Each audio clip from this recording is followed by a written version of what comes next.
Merci beaucoup la presse de la liberté, la presse patriotique. Nandenge vous répondre dans la conférence de presse.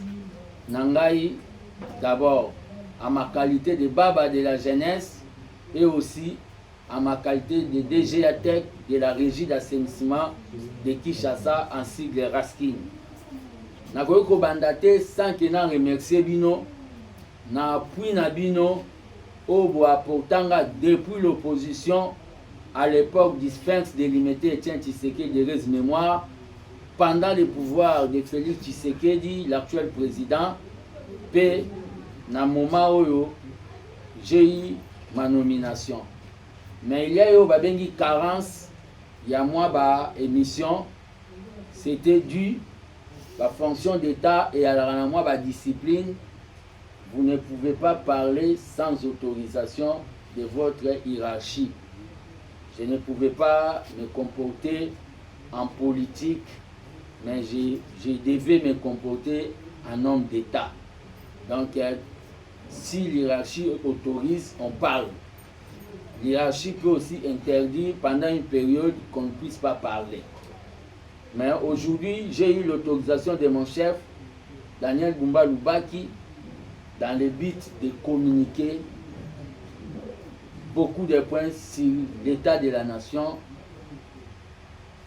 Mon parti l'UDPS, la régie d'assainissement de Kinshasa, le programme de son excellence, le gouverneur Daniel Bumba, où il a Kinshasa, les Obonga. Donc, na kolobela ba point wana, na cadre, batu bayoka, baba, bayoka pe, DGA tête chargée des questions techniques, Yaraskin. En rapport avec l'État, d'abord en rapport avec l'État, je félicite d'abord Madame la Première ministre Judith Toulouka, Naebisa Ibatou. Donc je resterai le prophète politique du Congo devant vous dans le bail que mon souhait était que moi, Siazara, pour Mibali, depuis 1960, ti na ba une certaine époque, bayaka kaka na pona ko s'enrichir. Moi ça obanga akozala moi ba limite pe mama soka boti bana akabolaka bango misuni ndenge moko. C'est-à-dire moi égalité ya traitement ya la repas mama. Souhait nangi alaki Judith de ezala. Nega na lobaka pe ke na conseiller président ya libanda cité de Loya, c'était babengi chose faite. Judith de. Donc, nous avons félicité la coaching Azo Sala parce qu'elle est la coordonnatrice du gouvernement pour la stabilité à monnaie. Les lots de dollars est commis pépélé, dollars est commis pépélé, bon on a biso, les autres qui sont dans l'île, il y a rozonga, na ba valeur, il y a ba makuta, c'est-à-dire les lots batubako comme on a dollar tinate. C'est grâce à ba bengi trio, on a bien la stabilité. On a félicité, il y a Dolph Muzitu Fumunti, ministre budget, il y a ministre de l'économie Mukoko Samba Ndoinanga, puis il y a directeur de la banque André Wameso. Trio wana bazo travailler sérieusement, baisse à dollar. Mais tant que baba de la jeunesse, nazoloba dollar réseau kita biloko pe elanda dollar. Ça doit être simultané na sens ete dollar ndenge ezokita biloko elanda. Pour ezala bongo esenga bacha en place oyo babengi une police économique, une police de surveillance commerciale na sens ya contrôler sur terrain na niveau ya ba marché. Pe collaboration ya ba opérateur économique. Félicitations na trio. Il y a stabilité. Adolphe Muzito, Mukoko Samba, André Wameso. Félicitations à la coordonnatrice du gouvernement, Mama Judith. Ça, c'est en rapport avec l'État. Toujours en rapport avec l'État, les lots à niveau Assemblée nationale, il y a au Bengi, course, il y a pouvoir dans l'hémicycle. Je viens aujourd'hui, tant que baba de la jeunesse et acteur politique, apporter au babengi soutien na ngai na Aimé Bonji. Aimé Bonji Sankara, parce que c'est quelqu'un qui ne parle pas trop, mais qui travaille. Aimé Bonji, c'est quelqu'un qui est loyal, qui ne trahit pas.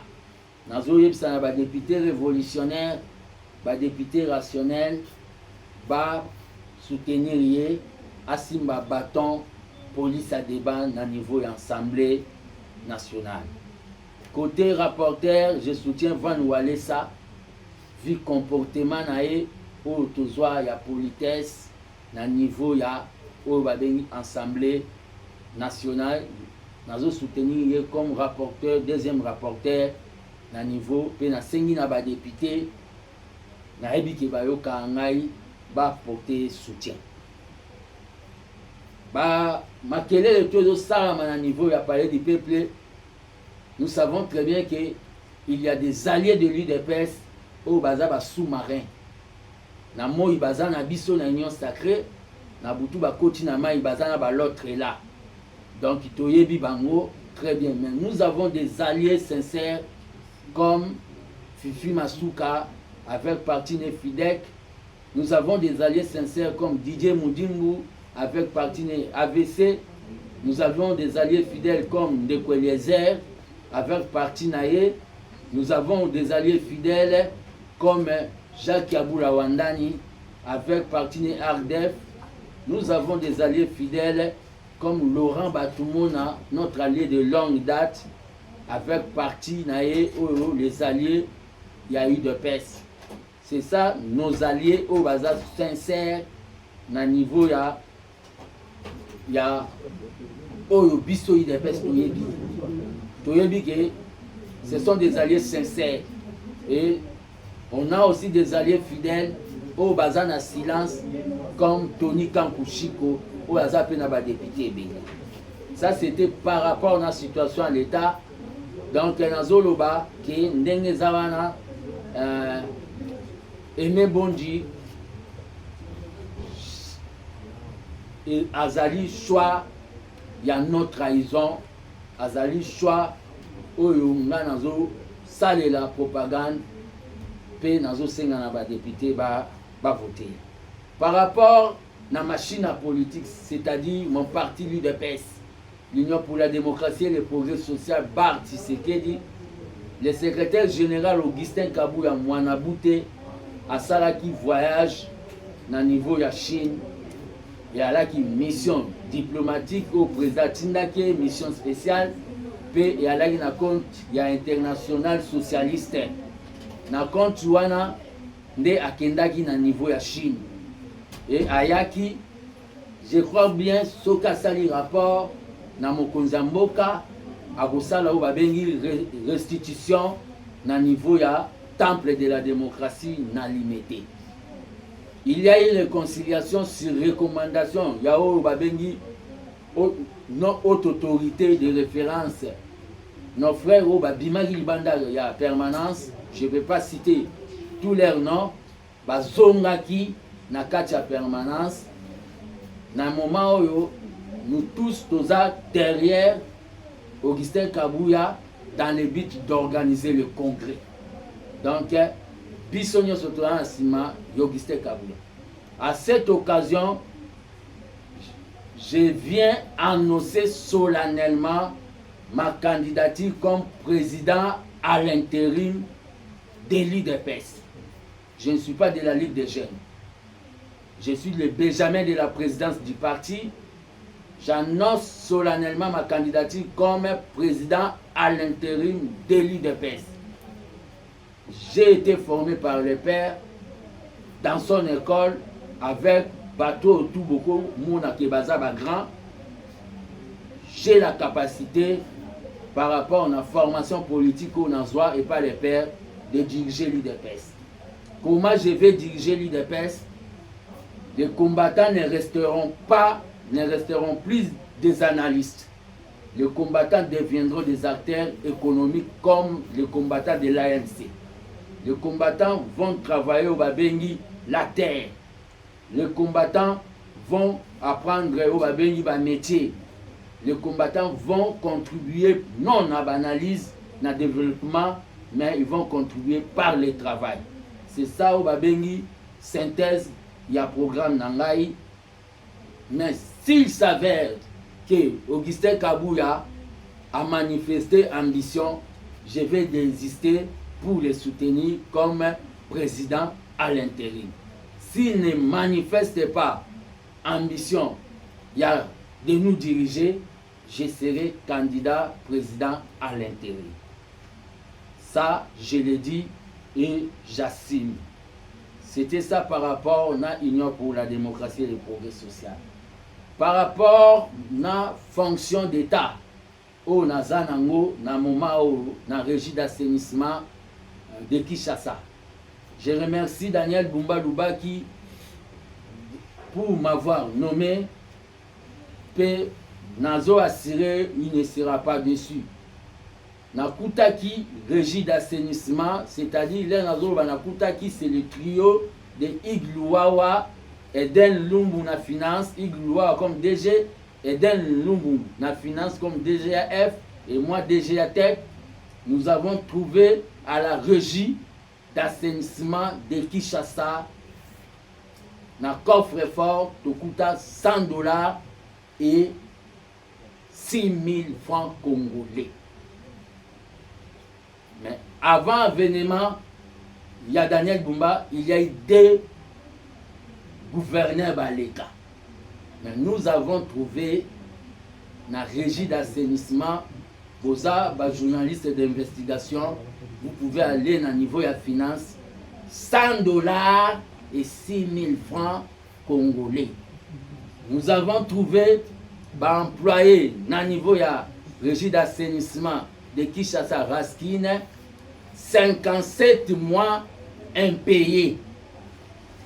Oyo na moment oyo tosi tobandi ko liquider 2 mois, 3 mois avec Daniel Bumba Lubaki.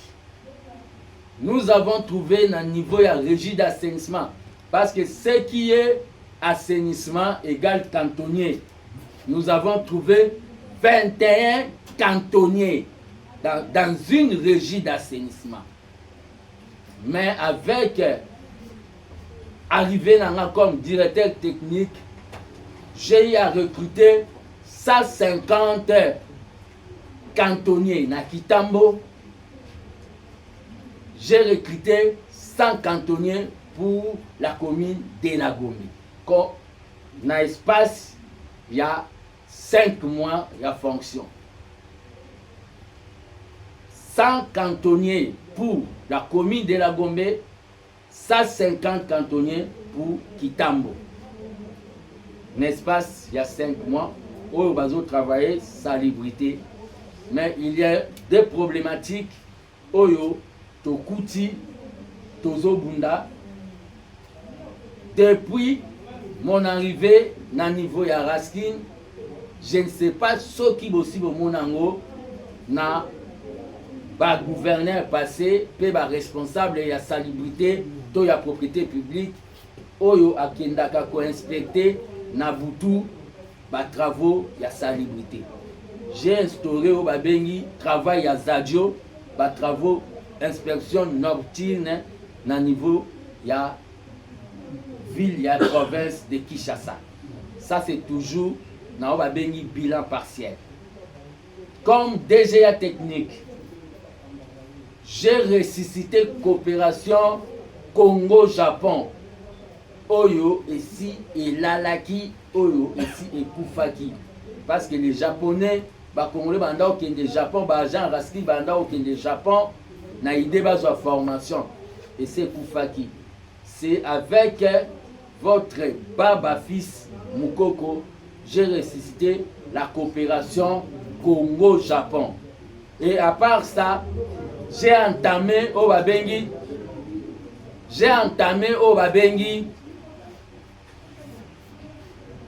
pour parler dans l'ambassade, dans la République, il y a Nelson Mandela, République sud-africaine, dans le cadre de la coopération toujours en matière d'assainissement.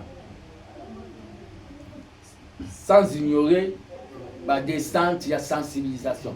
Je dois dire aux gens, bazolinga bamona Kinshasa ebonga. Mais Batouba Ebake, avant Kinshasa ebonga, nous devons investir dans l'homme. Nous devons d'abord sensibiliser. Nous devons d'abord sensibiliser Batou Naïde, Bayebake, Kobouaka, déchets de manière abusive et ça infraction.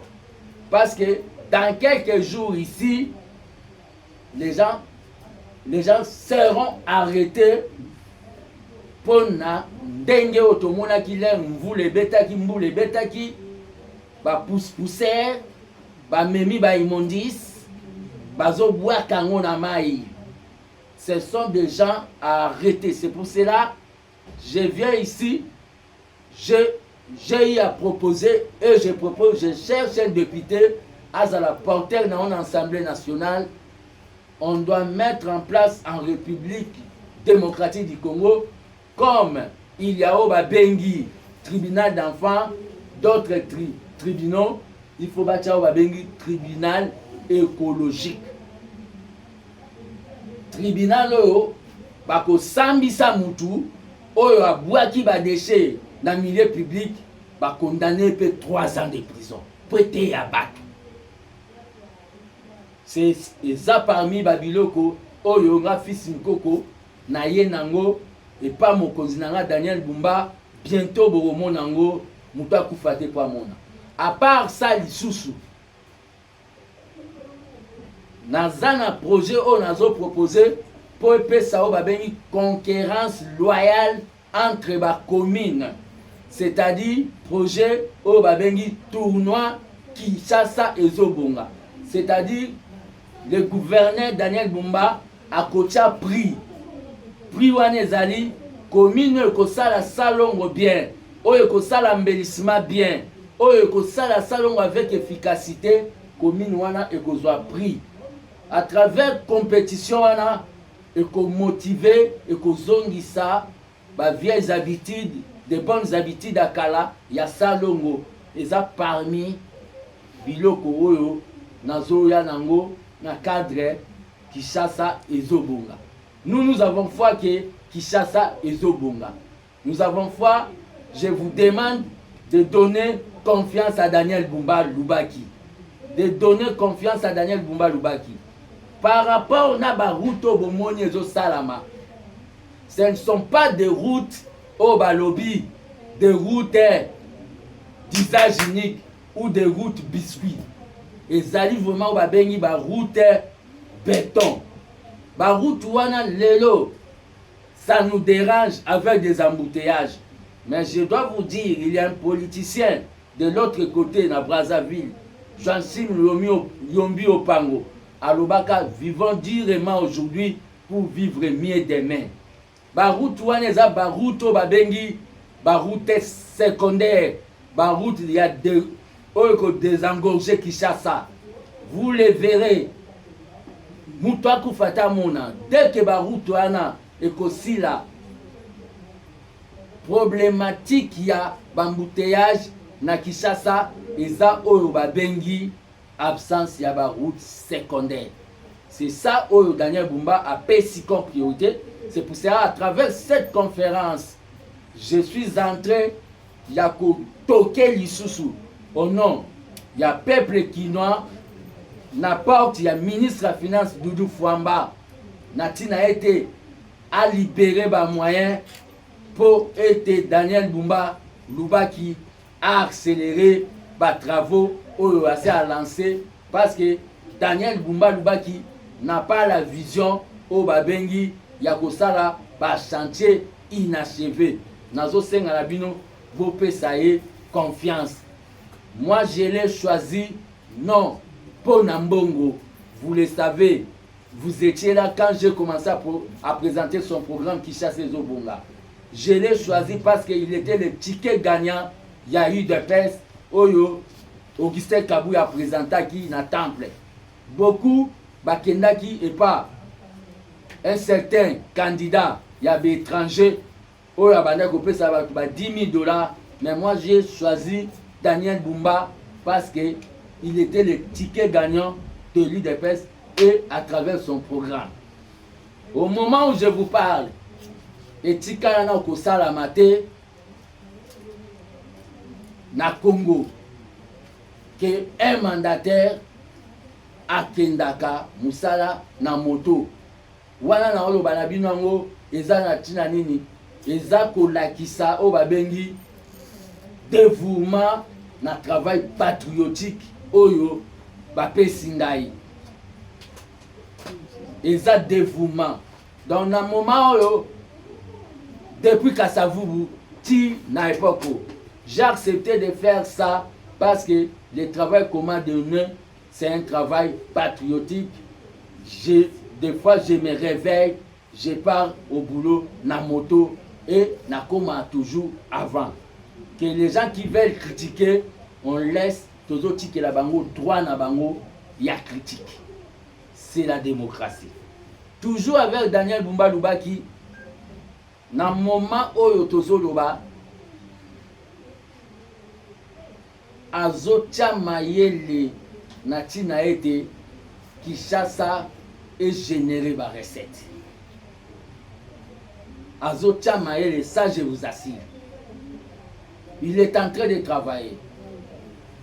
Il est azate logola ba gouverneur Moussoussou o babanda ko gérer la ville na katia o babengi Malek na bango. Il n'est pas de ce genre. Ça, je dois vous le dire. Moi, je suis un tisséguediste, je ne suis pas un sentimentaliste. Je travaille avec Daniel Bumba Lubaki, je reste travailler avec lui.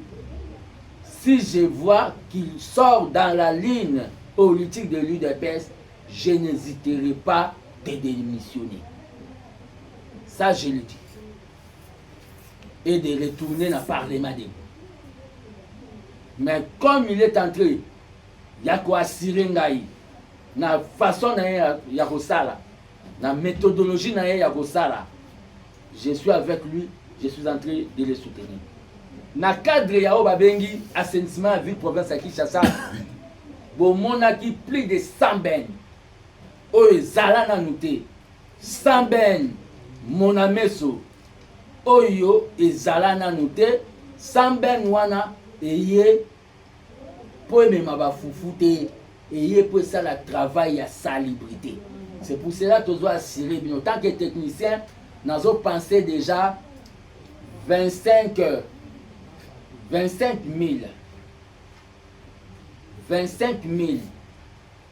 ben Lukunga,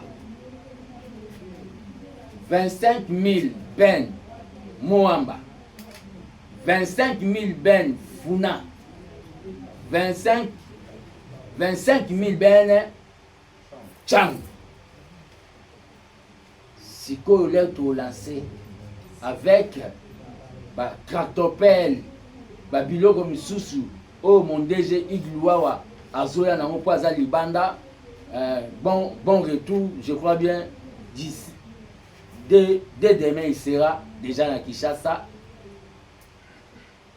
Nous allons lancer l'offensive, nous allons lancer ce que vous n'avez monaté dans la ville province à Kinshasa avec ma balayeuse, c'est-à-dire ma camion combo oyo nanu to monaté dans le bateau on a monaté on nanu pe to monaté ezoya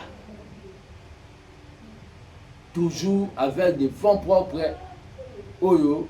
Il y a gouvernement provincial soutenu. C'est la vision du président Félix Oeza Yarokomisa Congo, Allemagne, puis Komisa Kinshasa, Berlin. Nous avons foi dans Makambu, Nyonso, les problèmes qu'il y a à Wana Kinshasa, tous ont responsabilité. Tant que directeur général, tous ont responsabilité. Makambu salubrité. Etali kaka Daniel Bumba Luba kite makamba salubrité etali yonanga conférence les appels conférence à sensibilisation toujours senga implication ya oyo ba bengi Ba église, je félicite le prophète Kondé Yaliloba. Oya sa bandango depuis Kala. Je remercie évêque Ejiba Yamampia. Oyo apesa inga podium naye pona koka kopesa message ya assainissement. Excusez. Nazo senga pe na ba pasteur mususu bakoka ko disponibiliser même 5 minutes pour passer message et assainissement. L'église ne doit pas se limiter seulement que Yesu Tambora Likola Mai. Ça c'est par rapport à la ville province de Kinshasa. Donc nous vous disons que nous sommes en train de travailler. Nous laissons le temps aux gens de bien vouloir critiquer. Ça nous fortifie à augmenter la vitesse et à travailler toujours pour les Kinoises et Kinoises. J'ai dit et je vous remercie. J'attends vos questions. Par rapport à la question de la Liboso, j'ai lancé l'appel. J'ai lancé l'appel Naba député. Celui qui est patriotique. Ou aza mwana kini ya solo. Ako capter message. Ako capter message. Ako salango avec volonté. Nous allons travailler sur ça dans un avenir proche pour Bengabino. Nous allons voulir projet à loi et à tribunal écologique. Pour la Makambo Italie, la bouteille à plastique, il y a eu au Babengi, dans la ville province à Kinshasa, problématique, il y a la gestion, il y a les déchets. Je dois vous dire que ville où ils ont la dimension, il y a le pays, ils ont un centre de traité. Centre de place pour les déchets, séparer les déchets, les athées. Dans le moment où avec Daniel Lumba Lubaki, nous sommes en train de planifier pour ça le centre de tri à côté de Banjili Brassé. Il y a des partenaires au Bazoya. Je dois vous dire, Namboko batu balinga kaka baelie maboko bank pa batile na mesa. Mais il y a eu des gens au Baouta, Libanda, Bayana, ba marché, Bayana, ba initiative, ba zonga, Likolo ya lié ça punda. Les gens ba jeune mon en Suisse. Bazana machine moko boye etambo la raneti camion. Les koya na banda les beli to ana besoin milangi. Ya plastique. Sur place, ceux qui battent ça, selon le kilo, on va fixer. Bazo produit des carburant sur place. Bazara en Suisse, des jeunes Congolais. Carburant et au permettre il va permettre la ville province de Kinshasa ils ont autosuffisance il y a mambo etali carburant. Pour lier à dans la société la place ou des fois bazar na ba pénurie pe des fois bazar kaka en Suisse. C'est pour ça que je profite de la question pour na pesa mtusu à toute la question pour yebisa na ba tout bazar qui na ba projet ba initiative ba lembate. L'administration ça prend toujours du temps. On devait maîtriser l'appareil d'assainissement. Ba lembate. Nous sommes toujours disposés à relancer toujours, à rappeler toujours le dossier au moment opportun, tout en musique, tout en action. C'est ce que j'ai dit à tout le monde. C'est lui qui avait demandé. Merci beaucoup pour la parole. C'est Apollinaire Kassonga, Communication Plus. Je reviens sur le programme Kinshasa et Zogonga. Première question, j'ai des petites préoccupations. La première question, il y a certains habitants qui pensent que Sala et Salama, ils vont concentrer plus dans la grande boulevard, dans la commune, mais dans la périphérie, il s'arrête de Salamane. La première question. Deuxième question, par rapport à la démolition brutale, ils ont que des faits en 4 et à l'année, merci. D'abord, on va répondre par rapport à la démolition brutale. Il n'y a pas de démolition brutale. Il n'y a pas de démolition brutale. L'herbe va couper en cascade. Ça revient toujours à l'État. Nous avons eu l'habitude ya okende kotonga na ba place oyo yo mole oke sombo yebiki eza non approprié. Osaleli ka mutu makasi. Lokola na mboko autorité de l'État ezate. Le gouverneur Daniel Bumba Lubaki est en train de réinstaurer l'autorité de l'État dans la ville province de Kinshasa. C'est inadmissible, Batouba que Rotonga, Yoana Zopé ça déjà. Bandeko Baza Kota Tchang. Bao Batonga côté aéroport. Oyo avion zo le gagner tiliko batol na bango. Baye ba ke Léon Moulumba Roya. Ça sera sans pitié. Ça sera sans pitié. Est-ce que Moutako que Totonga pembeni à l'aéroport? J'étais là. Ozoyo kamakele l'avion était zo le kaliko batol là. Ce que ça lui crache, ça reviendra à l'État. Il y a d'autres choses, il y a d'autres décisions populaires, il y a d'autres décisions politiques, des décisions impopulaires. Les canettes, il y a Gentini Ngobilalel, à Boukaki Zangu, Batoubalelaki, mais les loyaux, Batoutou, les cas de l'ex-gouverneur, le gouverneur honoré Gentini Ngobi, Batoubalelaki, mais les loyaux, Batoutou, Bakomi, Bafungula Zangu, Bapesanga Mesa. On appelle ça des décisions impopulaires. Il y a des gens batonga benda mapangu na baona ba balabala. Ba balabala comme Dimitri. Tous on a besoin de quoi agrandir ba balabala. Au leli au lelayo nanani.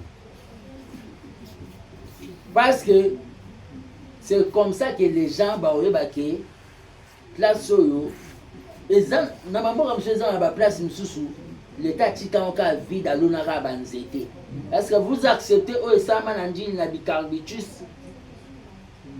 Bah révérend qui moi na tout. Excusez-moi de citer le nom. Et à la banzete. Vous acceptez dans d'autres pays il y en a. C'est l'autorité de l'État qu'on est en train d'instaurer. Nayo obenda lupangu no na balabala. Naba agrandi prince pour na peuple. O basé belé. Bino boponini. Merci beaucoup, c'est Junior Mouloabou au quartier communication. Nous avons des questions à autour n'est pas à Baba de la jeunesse. Baba de la jeunesse, ils sont venus sur le monde en actuel vidéo où ils ont sonné à confrère na biso John Kabamba. Oazala qui réussit na débat contradictoire na bandeko musu bakadre musu ya UDPS pour na koloba ete ndeko fils Mukoko oazali DG à Raski la surpanda qui est na Lemba donc commune Otozali azala qui soulé milaki masanga lango yango biso atanke bapanzi sango tole na conférence de presse o manula biso mwa muke oloba na sembo soki ezaki ezalaki bongo oloba liboso ya presque ezalaki bongo soki ezaki ezalaki bongo te expliquer biso ezalaki na contexte nini o ndeko John alobaki. Première question. Deuxième question eza pona UDPS o ezali parti présidentiel oyo olobi koza candidat mais na condition que Augustin Kabouya a se prononcé. Selon tant ba réconciliation et salami, d'autres langues loba qui était tant le président de la République a Koutanisaki qui est na Dio Zubu. Ndeko Kabouya ye moko loba qui a posé la candidate. Mais yo to qui a lobi que ce qui était Augustin Kabouya posé la candidat, yo ko désister. Est-ce que yo kaki yango to peut-être Augustin Kabuya lokola yo zalaka naye a changer makanisi ke akoki pe kozala candidat aluli lisusu kozala reconduit na poste wana ya adi nayebi te na obandana na mambo ya Augustin Kabuya pour des questions mosusu ngana na répondre yango yalaki vraiment na cahier de charge na nga te mais mambo Augustin Kabuya ke akozala candidat te nani apesa compte rendu oyo Augustin Kabuya akomaki na balobi ke monsieur Augustin Kabuya accepte kozala candidat leo bisu balobaki wana bamikro na biso il n'était pas le porte-parole ya babengi rencontre. Vous comprenez? C'est pour cela qu'on a profité pour nous dire que réconciliation basali, moi j'ai même un peu de réserve. Il fait ça la sincère. Tout ça la réconciliation non pour toujours pas pour toujours banga fati. Mais tout ça la réconciliation pour fati au hasard papa na biso abi botikama babilo kwa pesa sincère.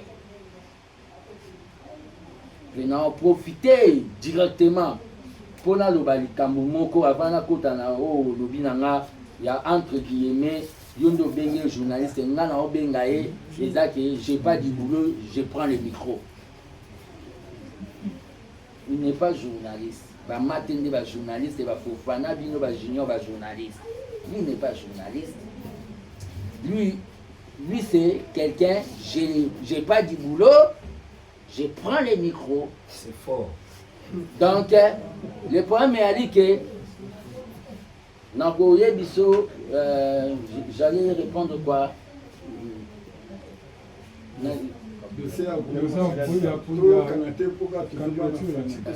Donc, Toyo Kanate Kapoto Banga Fati, mais Toyo Kana est à la sincère.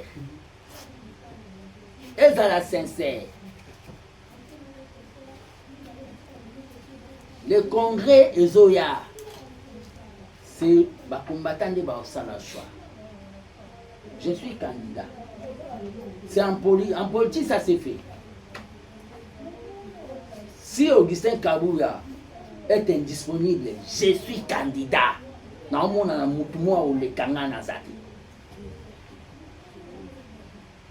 Et Béléwana. J'ai l'esprit du Père. J'ai l'esprit d'Étienne. Je vais diriger les partis avec les combattants. Je vais diriger les partis avec les fédérations de l'IDPS. Je vais diriger les partis avec les sectionnaires de l'IDPS. Et je vais redynamiser au Tisséré d'Abanda Kobenga, noyau et l'IDPS, ma cellule. Ça, je l'ai dit. Mais si Augustin Kabuya se présente, je serai obligé de me retirer pour me soutenir à tout ça, la continuité. Continuité, c'est-à-dire, c'est lui qui nous a donné la majorité à niveau de l'Assemblée nationale, avec nos mosaïques, dans le management, c'est lui qui nous a donné la majorité à niveau du Sénat, c'est lui qui nous a donné quelques gouverneurs, et à niveau de l'Assemblée. On ne change pas l'équipe qui gagne. Ça, je peux répondre. Par rapport à Makambo Zoloba, je n'ai pas du boulot, je deviens journaliste. Par rapport à vous savez, un journaliste, pour aller au vélo, il faut faire une preuve. Il y a des gens qui sont en train de tuer votre boulot parce que bazaba professionnalité, bazaba oyo, babenga bango, j'ai pas du boulot, je deviens journaliste.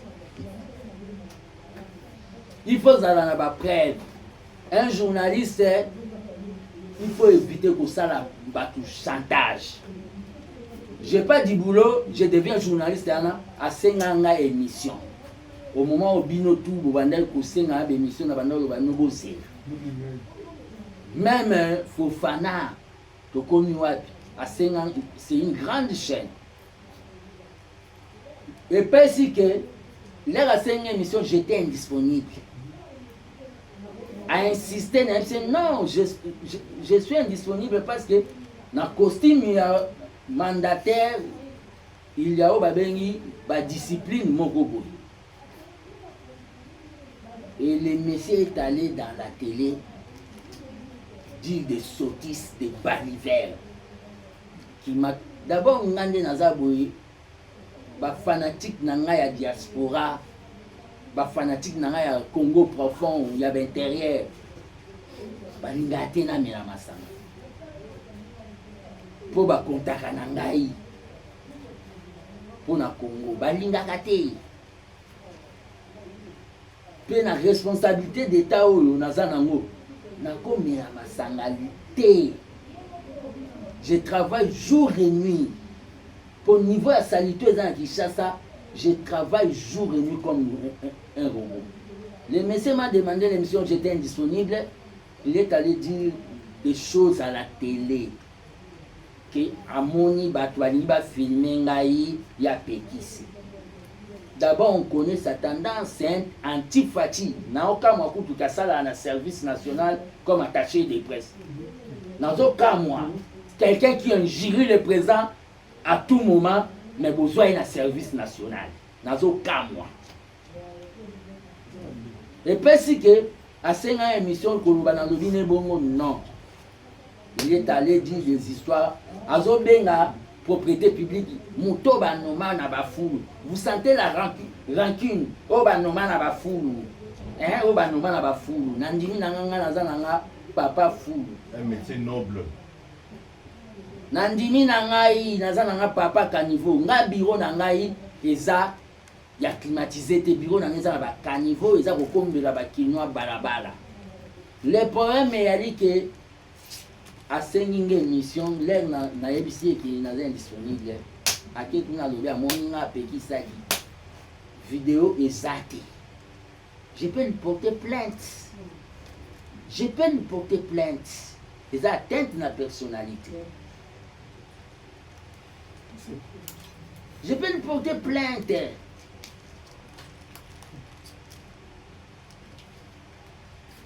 Ça a affecté ma morale là-bas.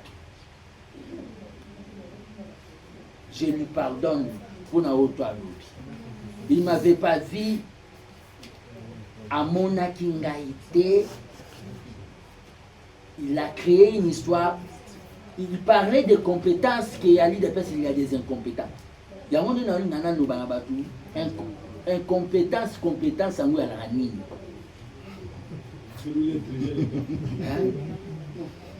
Compétence selon ma compréhension, c'est la capacité de faire quelque chose. Compétence, ce n'est pas les Français. En Chine, on ne traite pas les choses, les affaires d'État en France, dans la langue de Voltaire. Les gens croient que ce rôle français, le rôle Nicolas Sarkozy, c'est aux compétents. Mao Tse-tung abandonne le français. Est-ce que d'abord l'assainissement, c'est la sensibilisation? Je dois, combien de batailles français? Est-ce qu'on peut sensibiliser les Quinois? Non. Dans la langue de Voltaire. Si est tout ça la réunion dans l'Assemblée nationale, si est tout ça la réunion dans l'Assemblée nationale, des fois, la réunion en français, c'est de la dépendance linguistique. Nous m'a demandé l'indépendance totale.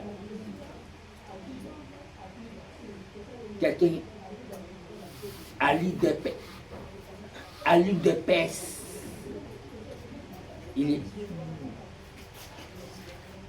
Je lui demande ce monsieur-là, je ne peux pas même citer son nom.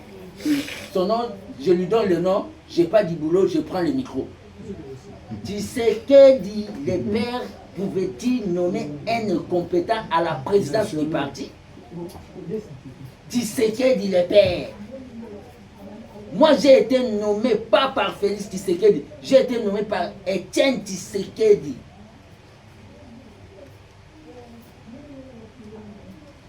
Excusez-moi, j'ignore. D'abord, TV na bango, et souka, batala bango pas même na malu. Et souka ga na pas mal. Je crois bien.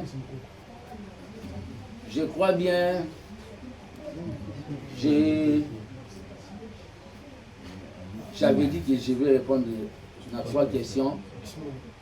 On a pris beaucoup de temps. J'ai une réunion avec le gouverneur Daniel Bumba. Je suis en train de vous dire, Bana Tchangu, Ben Esseyaki, Babylon Missou Zoya ya Somo. Il y aura du boulot pour nous. Il n'y a pas de sot métiers. Il n'y a que des sortes de gens. Vaut mieux avoir $1 na yo. Na kokomba balabala. Mais au la mendicité, au betamatolo.